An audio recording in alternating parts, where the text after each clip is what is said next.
और विधानसभा चुनाव के साथ ही उत्तर प्रदेश के विधान परिषद के चुनाव भी संपन्न होंगे और इसके जरिए विधान परिषद के 36 सदस्य चुने जाएंगे। प्रदेश में स्थानीय प्राधिकारी निर्वाचन क्षेत्र से निर्वाचित होने वाले 36 सदस्यों का कार्यकाल 7 मार्च 2022 को समाप्त हो रहा है। ऐसे में दोनों चुनाव एक साथ कराना आसान नहीं होगा। देखिए सहारा समय संवाददाता रजत सिन्हा की खास रिपोर्ट।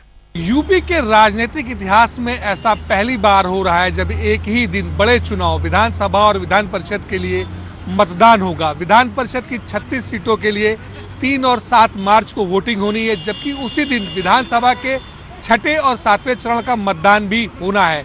ऐसे में चुनाव आयोग और पुलिस प्रशासन के लिए एक ही दिन चुनाव कराना किसी बड़ी चुनौती से कम नहीं होगा। विधानसभा चुनाव के साथ ही उत्तर प्रदेश में विधान परिषद के चुनाव भी संपन्न होंगे। ये चुनाव 2 चरणों में होंगे। इसके जरिए विधान परिषद के 36 सदस्य चुने जाएंगे। प्रदेश में स्थानीय प्राधिकारी निर्वाचन क्षेत्र से निर्वाचित होने वाले 36 सदस्यों का कार्यकाल 7 मार्च 2022 को समाप्त हो रहा है। हालांकि यूपी विधान परिषद की स्थानीय प्राधिकारी निर्वाचन क्षेत्र के चुनाव में आम जनता की सीधी सहभागिता नहीं होती है। इस चुनाव में वोट डालने का अधिकार ग्राम प्रधान, क्षेत्र पंचायत सदस्य, ब्लॉक प्रमुख, जिला पंचायत सदस्य, जिला पंचायत अध्यक्ष, नगर पंचायत अध्यक्ष, नगर पालिका परिषद चेयरमैन, महापौर, नगर प्रमुख और पार्षदों को होता है। फिर भी विधानसभा चुनाव के साथ ही विधान परिषद के टिकटों का बंटवारा राजनीतिक दलों के लिए भी टेढ़ी खीर साबित होने वाला है। साथ ही एक साथ 2 चुनाव का प्रबंधन करना राजनीतिक दलों के लिए आसान नहीं होगा। देखिए, प्रदेश की जनता नाराज है। भारतीय जनता पार्टी ये जान रही है कि उनकी सरकार जा रही है, क्योंकि उन्होंने सिर्फ और सिर्फ उत्तर प्रदेश के प्रत्येक जनमानस, चाहे वो किसान, नौजवान, महिलाएं, प्रत्येक वर्ग को प्रताड़ित किया है, रोजगार दे नहीं पाए। इसी डर से सदस्य विधान परिषद के चुनाव साथ में कराए जा रहे हैं। और जबकि आम चुनाव है, ऐसे में सदस्य विधान परिषद के चुनाव कराने से आम चुनाव पर प्रभाव पड़ेगा, फर्क पड़ेगा, समीकरण बदल जाएंगे। भारतीय जनता पार्टी शायद इसी डर से इस चुनाव को करा रही। लेकिन आपको बता दूं, चाहे जितनी कोशिश कर लें, मुख्यमंत्री आदित्यनाथ जी को मठ वापस भेजने की तैयारी उत्तर प्रदेश की जनता कर चुकी है।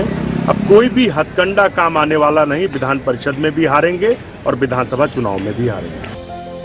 प्रदेश की 100 सदस्यीय विधान परिषद में वर्तमान में समाजवादी पार्टी 48 सदस्यों के साथ बहुमत में है।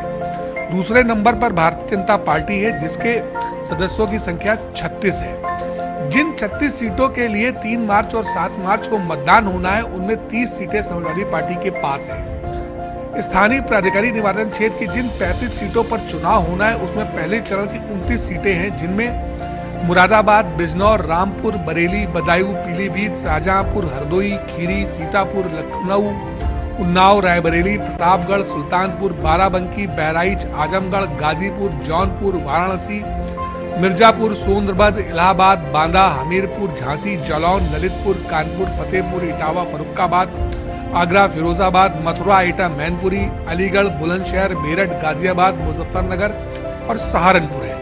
जबकि दूसरे चरण में 6 सीटों गोंडा, फैजाबाद, बस्ती, सिद्धार्थनगर, गोरखपुर, महाराजगंज, देवरिया और बलिया में चुनाव होने हैं। अमूमन ऐसा होता है कि पार्टी जिनको विधानसभा का टिकट नहीं देती है, उन्हें विधान परिषद का टिकट देने का भरोसा दिलाती है।